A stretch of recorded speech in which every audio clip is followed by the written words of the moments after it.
Berikutnya kami persilakan jamaah dari Ikhwan untuk mengajukan pertanyaan. Insya Allah akan dijawab oleh Ustadz Azhari Nasution. Boleh Ustadz Azhari langsung berinteraksi untuk langsung dekat ke jamaah. Seperti Ailman tadi mungkin tanya dulu pengalaman, mungkin pernah dibully atau justru menjadi pelaku ini. Silakan Ustadz Azhari. Salaman dulu. Masya Allah. Oh, tangannya kebentar loh. Gimana Bang Haji? Assalamualaikum Ustadz. Waalaikumsalam warahmatullahi. Nama saya Murhan. Izin bertanya Ustadz. Biasanya. Siapa namanya Mas? Murhan. Burhan. Burhan. Murhan. Burhan. Burhan. Pakai M ya, Murhan. Ya. Gimana Mas Burhan? Biasanya bullying itu kan disebabkan oleh adanya senioritas. Wah bagus. Nah ini, di sekolah nih Ustadz. Benar. Seperti di sekolah, di kampus, ataupun di lingkungan. Apakah di dalam Islam juga ada senioritas Ustadz? Bagus banget. Masya Allah. Syukran Ustadz. Ini kalau barang saya tenteng nih pulang. Bagus Mas Burhan, bagus banget. Saya sangat berhasrat. Ustadz Azhari mohon maaf boleh didekatkan lagi mic-nya biar lebih jelas suaranya. Oke. Tentang senioritas, jadi kadang-kadang di instansi pendidikan kita atau Burhan di boleh institusi pendidikan kita ada fenomena bullying dan itu kenapa terjadi karena ada relasi kuasa.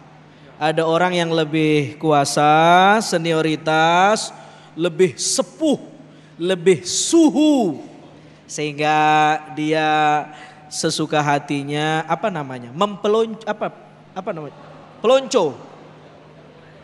pelonco.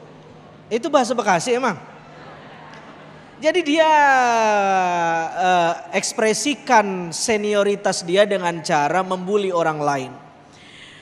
Apakah pernah terjadi dalam kehidupan para sahabat atau dalam hazanah Islam? Bagaimana riwayat-riwayat itu menjelaskan? Ada, ya sama seperti sahabat kan sama dalam konteks sosialnya. Ada yang begini, yang begitu. Satu ketika Umar membawa Ibn Abbas.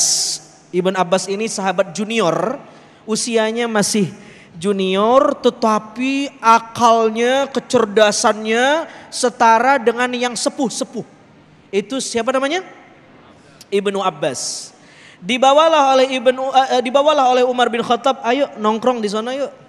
Ketemu sama sahabat-sahabat yang senior, kibarus sahabah. Wah, sepuh. Senior.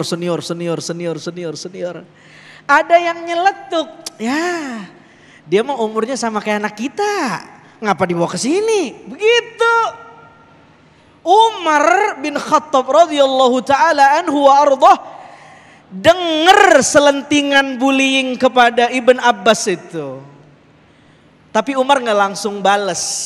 Umar ajak dulu buat majelis, diajuin pertanyaan sama Umar. Wahai sahabat-sahabat Nabi yang kumpul hari ini, saya pengen nanya, ada ayat yang bercerita tentang idza jaa nasrullahi wal fath wa ra'aitan nasa yadkhuluna fi dinillahi afwaja sampai seterusnya itu. Kata Umar, siapa yang tahu behind the sign ini ayat? Siapa yang tahu sabab nuzulnya? Apa peristiwa yang melatar belakangi ayat ini turun? Siapa yang tahu? Siapa yang tahu tafsirnya? Masing-masing jawab. Yang senior ini, saya. Itu ayat menceritakan kalau kita mau meninggal maka kudu sering-sering istighfar dan memuji Allah. Yang satu jawab lagi, itu ayat ceritanya begini. Kata Umar, semuanya salah. Lalu Umar bertanya, Ibnu Abbas, kalau menurut kamu bagaimana pesan moral ayat itu? Ibnu Abbas bilang ayat itu berbicara atau sebagai tanda tidak lama lagi Nabi Muhammad akan diwafatkan Allah. Itu kan jomplang tuh penjelasannya. Yang senior bilang kalau kita mau meninggal banyak-banyaklah baca tasbih, banyak-banyak memuji Allah. Segitu pengetahuannya. Tapi yang junior ini ketika diuji menjawab dan kata Umar, tafsiran kamu, jawaban kamu itu juga jawaban yang aku tahu dari Nabi SAW. Jadi siapa yang menang? Junior atau senior? Hah? Junior. Tapi memang bullying sering terjadi karena faktor umur, karena senioritas. Maka kata Syekh Abdul Hasan Asy-Syadzili, dia bilang, la tashabil ahdas walau kana ibna sinina sanah. Jangan bersahabat dengan orang yang meskipun usianya udah bangkotan tapi kayak anak-anak. Syekh Abdul Hasan Asy-Syadzili pengen bilang ke kita, ada orang yang usianya udah tua, udah sepuh, tapi cara berpikirnya kayak anak-anak. Tapi ada yang muda, junior, tapi bijak, arif, alim, wah ini luar biasa. Nah mestinya Islam tidak melihat faktor itu, faktor umur itu tidak. Tapi faktor akhlak, ilmu, dan lain-lain. Itu bullying soal senior sama junior. Satu ketika juga sahabat yang lain ada namanya Ibn Mas'ud. Siapa? Ibn Mas'ud punya fisik yang tidak sesempurna sahabat-sahabat yang lain.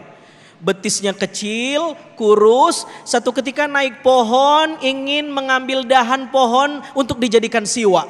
Bertiup angin, tersingkap gamisnya, kelihatan betisnya yang kurus itu. Sahabat di bawah bilang, lah itu betis apa-apa ya? Begitu. Kok kurus benar? Apa kata Nabi? Demi Allah, seandainya betis Ibn Mas'ud ditimbang dengan gunung Uhud, lebih banyak pahalanya betis Ibn Mas'ud daripada gunung Uhud. Lebih berat betis Ibn Mas'ud. Semua yang ngebully, diam. Masya Allah. Baik. Terima kasih Ustadz Azhari Nasution atas jawabannya yang sangat luar biasa sekali, dari sirah yang sangat luar biasa sekali. Dan kita masih ada satu segmen lagi untuk sesi tanya jawab. Untuk itu tetaplah bersama kami di Damai Indonesiaku.